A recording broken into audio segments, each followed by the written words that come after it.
Et si on pouvait complètement réinventer la manière dont un pays construit son propre avenir? Aujourd'hui, on va explorer une vision vraiment audacieuse qui est en train de transformer le paysage architectural du Burundi, un bâtiment après l'autre. Au cœur de toute cette transformation, il y a une question qui est assez fascinante. Comment est-ce qu'une seule personne, un architecte avec une vision, peut vraiment concrètement remodeler l'avenir de tout un secteur? C'est ce qu'on va voir ensemble. Alors, tout commence avec un mot qui a beaucoup de sens. Impinduka. En Kirundi, ça veut dire changement. Mais ici, ça représente bien plus que ça. C'est une toute nouvelle philosophie pour la construction dans le pays. Et la mission, elle est affichée noir sur blanc. Impinduka Mnyubako i Burundi. Ce n'est pas juste un slogan, c'est une véritable déclaration d'intention. Ça veut dire changement dans la construction au Burundi. C'est vraiment la pierre angulaire de tout ce mouvement. Mais alors, concrètement, c'est quoi ce changement? Eh bien, il repose sur un principe super important, l'architecture de valeur. L'idée, ce n'est plus simplement de construire pour construire. Non, le but, c'est de concevoir des espaces qui ont un vrai sens, qui répondent à un besoin, qui sont faits pour durer et qui apportent quelque chose de positif à leur environnement. Bon, une vision aussi ambitieuse, ça ne sort pas de nulle part, il faut bien quelqu'un pour la porter. Alors qui est l'architecte qui se cache derrière cette envie de changement? Les sources insistent sur un détail qui est, en fait, crucial. Ce mouvement est porté par un architecte de formation. C'est hyper important parce que ça ancre toute la vision dans une crédibilité technique solide. On ne parle pas juste d'un concept en l'air, mais bien d'un projet qui est piloté par un vrai pro du secteur.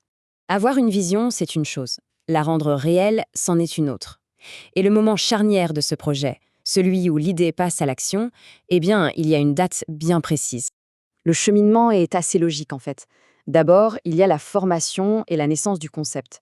Ensuite, on définit clairement la mission autour de cette fameuse architecture de valeur. Et enfin, c'est le grand saut en 2018, avec la création de l'entreprise qui va porter tout ça, Prime Architecture. L'année 2018, c'est donc un vrai tournant. C'est le point de départ officiel, le moment où cette nouvelle vision pour le bâtiment au Burundi commence vraiment à prendre forme sur le terrain. Une fois l'entreprise lancée, comment est-ce que cette philosophie se traduit en actions concrètes? On va regarder d'un peu plus près les services qui sont au cœur de cette mission de bâtir un nouveau Burundi. Et là, c'est intéressant parce que l'offre de services va bien au-delà de ce qu'on pourrait imaginer. Bien sûr, l'architecture et la construction sont le cœur du réacteur, mais l'entreprise intègre aussi deux autres volets assez surprenants, le transport et un business center. Le point clé, c'est vraiment cette approche intégrée, en combinant la conception, la réalisation, la logistique via le transport et même un soutien aux autres entreprises. Prime Architecture offre en fait une solution complète.